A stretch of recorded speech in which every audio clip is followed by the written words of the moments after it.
ଏହି ମଡ୍ୟୁଲରେ ଆମେ ABDM ପଦକ୍ଷେପରେ ଡକ୍ଟର ମାନେ କିପରି ଅଂଶଗ୍ରହଣ କରିପାରିବେ ସେ ବିଷୟରେ ଶିଖିବେ। ଏହି ଶିକ୍ଷଣ ମଡ୍ୟୁଲ ଶେଷରେ ଆପଣ ABDM ରେ ଅଂଶଗ୍ରହଣ କରିବା ପାଇଁ ଡକ୍ଟର ମାନଙ୍କ ଦ୍ୱାରା ଅନୁସରଣ କରାଯାଉଥିବା ପଦକ୍ଷେପଗୁଡ଼ିକ ବୁଝିବାକୁ ସମର୍ଥ ହେବେ। ABDM ସକ୍ଷମ କରିବା ପାଇଁ ଟେକ୍ନୋଲୋଜିର ଆବଶ୍ୟକତାକୁ ବୁଝିବେ। ଆସନ୍ତୁ ଆରମ୍ଭ କରିବା। ସ୍ତ୍ରୀ ରୋଗ ବିଶେଷଜ୍ଞ ଡକ୍ଟର ସାରିକାଙ୍କୁ ଭେଟନ୍ତୁ, ଯିଏ ନିଜର କ୍ଲିନିକ୍ ଚଳାନ୍ତି ଏବଂ ତାଙ୍କର କୌଣସି ସ୍ୱାସ୍ଥ୍ୟ ପରିଚାଳନା ସୂଚନା ବ୍ୟବସ୍ଥା କିମ୍ବା HMIS ନାହିଁ। ସେ ନିକଟରେ ABDM ବିଷୟରେ ଜାଣିବାକୁ ପାଇଥିଲେ ଏବଂ ଅଂଶଗ୍ରହଣ କରିବାକୁ ଉତ୍ସାହିତ ଥିଲେ। ଆସନ୍ତୁ ଦେଖିବା କିପରି ଡକ୍ଟର ସାରିକା ଏବଂ ଅନ୍ୟ ଡକ୍ଟର ମାନେ ଦୁଇଟି ସରଳ ପଦକ୍ଷେପ ଅନୁସରଣ କରି ABDM ପଦକ୍ଷେପରେ ଅଂଶଗ୍ରହଣ କରିପାରିବେ। ପ୍ରଥମ ପଦକ୍ଷେପ, ଏକ HPID ଏବଂ ଫ୍ୟାସିଲିଟି ID ସୃଷ୍ଟି କରନ୍ତୁ। ପ୍ରଥମ ପଦକ୍ଷେପ ହେଉଛି ABDM ସାଇଟରେ ପଞ୍ଜୀକରଣ କରିବା ଏବଂ ସ୍ୱାସ୍ଥ୍ୟସେବା ପେସାଦାର ID ସୃଷ୍ଟି କରିବା। ABDM ୱେବ୍ ସାଇଟକୁ ଯାଆନ୍ତୁ ଏବଂ HPID ସୃଷ୍ଟି କରନ୍ତୁ। HFR ରେ ସୁବିଧା ପଞ୍ଜୀକରଣ କରିବା ଏବଂ ସୁବିଧା ID ଫ୍ୟାସିଲିଟି ID ପାଇବା ପାଇଁ ଫ୍ୟାସିଲିଟି ମ୍ୟାନେଜର ଭାବରେ ଲଗ୍ଇନ୍ କରନ୍ତୁ। HPID ଏବଂ ଫ୍ୟାସିଲିଟି ID ସୃଷ୍ଟି ପ୍ରକ୍ରିୟା ପୂର୍ବ ମଡ୍ୟୁଲରେ ବିସ୍ତୃତ ଭାବରେ ବର୍ଣ୍ଣନା କରାଯାଇଛି। ଥରେ ଡକ୍ଟର ସାରିକା ତାଙ୍କର HPID ଏବଂ ଫ୍ୟାସିଲିଟି ID ତିଆରି କରିବା ପରେ ପରବର୍ତ୍ତୀ ପଦକ୍ଷେପ ହେଉଛି ଏକ ABDM ସକ୍ଷମ ସ୍ୱାସ୍ଥ୍ୟ ପରିଚାଳନା ସୂଚନା ପ୍ରଣାଳୀ ବା HMIS ବ୍ୟବହାର କରିବା। ଡକ୍ଟର ସାରିକାଙ୍କ ପାଖରେ ଏକ ଘରୋଇ MIS ପାଇବା କିମ୍ବା ବିକଶିତ କରିବା ଏବଂ ଏହାକୁ ABDM ସକ୍ଷମ କରିବା କିମ୍ବା ପୂର୍ବରୁ ABDM ସକ୍ଷମ ଏକ HMIS ପ୍ରାପ୍ତ କରିବାର ବିକଳ୍ପ ଅଛି। ଯେହେତୁ ଏକ ଘରୋଇ HMIS ବିକଶିତ କରିବା ଏବଂ ଏହାକୁ ABDM ସକ୍ଷମ କରିବା ସମୟ ସାପେକ୍ଷ ଏବଂ ବ୍ୟୟବହୁଳ, ତେଣୁ ଡକ୍ଟର ସାରିକା ABDM ସହାୟକ ସାଇଟ୍ ପରିଦର୍ଶନ କରନ୍ତି ଏବଂ ABDM ସକ୍ଷମ HMIS ତାଲିକା ଏବଂ ସେମାନଙ୍କର ବୈଶିଷ୍ଟ୍ୟଗୁଡ଼ିକର ସମୀକ୍ଷା କରନ୍ତି। ସେ ABDM ସକ୍ଷମ HMIS ପାଇଁ ସର୍ବନିମ୍ନ କାର୍ଯ୍ୟକ୍ଷମ ଉତ୍ପାଦ MVP ମାର୍ଗଦର୍ଶିକା ଦସ୍ତାବିଜ ସମ୍ପର୍କରେ ମଧ୍ୟ ସୂଚିତ କରାନ୍ତି। ଉପଯୁକ୍ତ HMIS ଆପ୍ଲିକେସନ ଚୟନ କରିବା ପାଇଁ ଟିପ୍ସ ନିମ୍ନଲିଖିତ ମଡ୍ୟୁଲରେ ବର୍ଣ୍ଣନା କରାଯାଇଛି।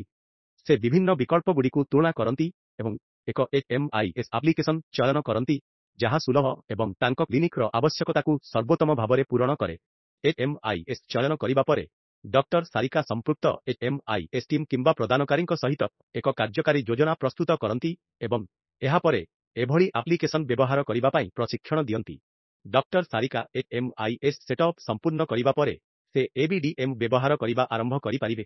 ଦ୍ୱିତୀୟ ପଦକ୍ଷେପ, ଏକ ABDM ସକ୍ଷମ HMIS ବ୍ୟବହାର କରନ୍ତୁ। HMIS ହେଉଛି ଏକ ଆପ୍ଲିକେସନ ଯାହା ଡାକ୍ତର ଏବଂ ସେମାନଙ୍କ କର୍ମଚାରୀମାନଙ୍କୁ ଅନ୍ୟାନ୍ୟ ସୁବିଧା ଯଥା ଅନ୍ୟ ଡାକ୍ତରଖାନା, ପରୀକ୍ଷାଗାର ଇତ୍ୟାଦିରୁ ସେମାନଙ୍କର ଆଭା ଆକ୍ସେସ୍ ସ୍ୱାସ୍ଥ୍ୟ ରେକର୍ଡ ବ୍ୟବହାର କରି ରୋଗୀ ପଞ୍ଜୀକରଣ କରିବାକୁ ଅନୁମତି ଦିଏ।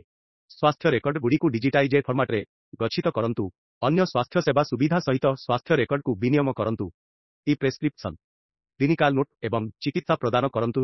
ଅନ୍ୟାନ୍ୟ ବୈଶିଷ୍ଟ୍ୟ ଯେପରିକି ଏକ ପସନ୍ଦର ତାଲିକା ସୃଷ୍ଟି କରିବା, ବାଣୀରୁ ଲିପି, ସ୍ପିଚ୍ ଟୁ ଇନ୍ ଇତ୍ୟାଦି, ଯାହାକି HMIS ପ୍ରଦାନକାରୀଙ୍କ ଦ୍ୱାରା ଉପଲବ୍ଧ ହୋଇପାରେ। ABDM ର ଅନେକ ସଫ୍ଟୱେୟାର ସହାୟକ ଅଛି ଯାହା ଏହାର ଇକୋସିଷ୍ଟମରେ ପୂର୍ବରୁ ସମନ୍ୱିତ ହୋଇସାରିଛି ଏବଂ ପ୍ରତିଦିନ ନୂତନ ଯୋଡ଼ି ହେଉଛି। ଜାତୀୟ ସ୍ୱାସ୍ଥ୍ୟ କର୍ତ୍ତୃପକ୍ଷ ABDM ସହିତ ସୁସଙ୍ଗତ ଅଧିକ ସ୍ୱାସ୍ଥ୍ୟସେବା ସଫ୍ଟୱେୟାର ଆପ୍ଲିକେସନ କରିବା ଏବଂ ABDM ଇକୋସିଷ୍ଟମରେ ଯୋଗ ଦେବା ପାଇଁ ଶିଳ୍ପ ବିନିମୟ ଏବଂ ସରକାରୀ ସଂଗଠନଗୁଡ଼ିକ ସହିତ ସକ୍ରିୟ ଭାବରେ କାର୍ଯ୍ୟ କରୁଛନ୍ତି। ABDM ଇକୋସିଷ୍ଟମରେ ଥିବା ସମସ୍ତ ଆପ୍ଲିକେସନ ରୋଗୀଙ୍କ ସହମତି ଆଧାରରେ ପରସ୍ପର ସହିତ ସୂଚନା ବିନିମୟ କରିପାରିବେ। ସଂକ୍ଷିପ୍ତ ଭାବରେ ABDM ଯାତ୍ରା ଆରମ୍ଭ କରିବା ସହଜ ଅଟେ। HMIS ଆପ୍ଲିକେସନ ଚୟନ ଏବଂ କାର୍ଯ୍ୟକାରୀ କରିବା ପାଇଁ ସମ୍ଭବତଃ ସବୁଠାରୁ ଅଧିକ ପ୍ରୟାସ କରାଯିବ।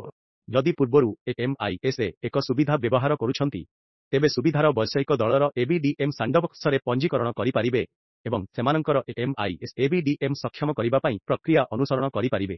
ଆଲୋଚନା କରାଯାଇଥିବା ପଦକ୍ଷେପ ବ୍ୟତୀତ HMISକୁ ଦକ୍ଷତାର ସହ କାର୍ଯ୍ୟକାରୀ କରିବା ପାଇଁ ନିମ୍ନଲିଖିତ ବିଷୟଗୁଡ଼ିକୁ ବିଚାର କରିବା ମଧ୍ୟ ଗୁରୁତ୍ୱପୂର୍ଣ୍ଣ। କର୍ମଚାରୀ ଏବଂ ଡକ୍ଟର ମାନେ HMIS ବ୍ୟବହାର କରିବା ପାଇଁ ସମ୍ପୂର୍ଣ୍ଣ ପ୍ରଶିକ୍ଷିତ ଅଛନ୍ତି ବୋଲି ସୁନିଶ୍ଚିତ କରନ୍ତୁ।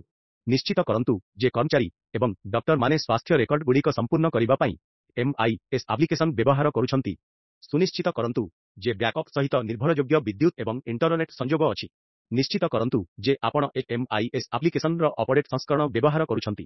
ଆସନ୍ତୁ ଏହି ମଡ୍ୟୁଲରେ ଅନ୍ତର୍ଭୁକ୍ତ ଦିଗଗୁଡ଼ିକୁ ସଂକ୍ଷିପ୍ତ କରିବା। ଡକ୍ଟର ମାନେ ସ୍ୱତନ୍ତ୍ର ପରିଚୟ ସହିତ HPR ରେ ପଞ୍ଜୀକୃତ ହେବା ଆବଶ୍ୟକ ଏବଂ ଅନ୍ୟାନ୍ୟ ପରିଚୟ ସହିତ HFR ରେ ସୁବିଧା ଥିବା ଆବଶ୍ୟକ। MVP ନିର୍ଦ୍ଦେଶାବଳୀ ଅନୁଯାୟୀ ହାର୍ଡୱେର୍ ଏବଂ ସଫ୍ଟୱେୟାର ଆବଶ୍ୟକତା ପୂରଣ କରିବା ଆବଶ୍ୟକ। ABDM ସକ୍ଷମ MIS ସହାୟକ ପୃଷ୍ଠାରେ ଉପଲବ୍ଧ। ABDM ସକ୍ଷମ ଭାବରେ ଘରୋଇ MIS ତିଆରି କରିବା ପାଇଁ ବୈଷୟିକ ଦଳ ଦ୍ୱାରା ସାଣ୍ଡବକ୍ସ ପୃଷ୍ଠାକୁ ସମୀକ୍ଷା କରାଯାଇପାରେ। ABDM ବିଷୟରେ ଅଧିକ ସୂଚନା ପାଇଁ ABDM ୱେବସାଇଟକୁ ଯାଆନ୍ତୁ ଏବଂ ଆମର ସୋସିଆଲ ମିଡିଆ ହ୍ୟାଣ୍ଡେଲରେ ଆମକୁ ଅନୁସରଣ କରନ୍ତୁ।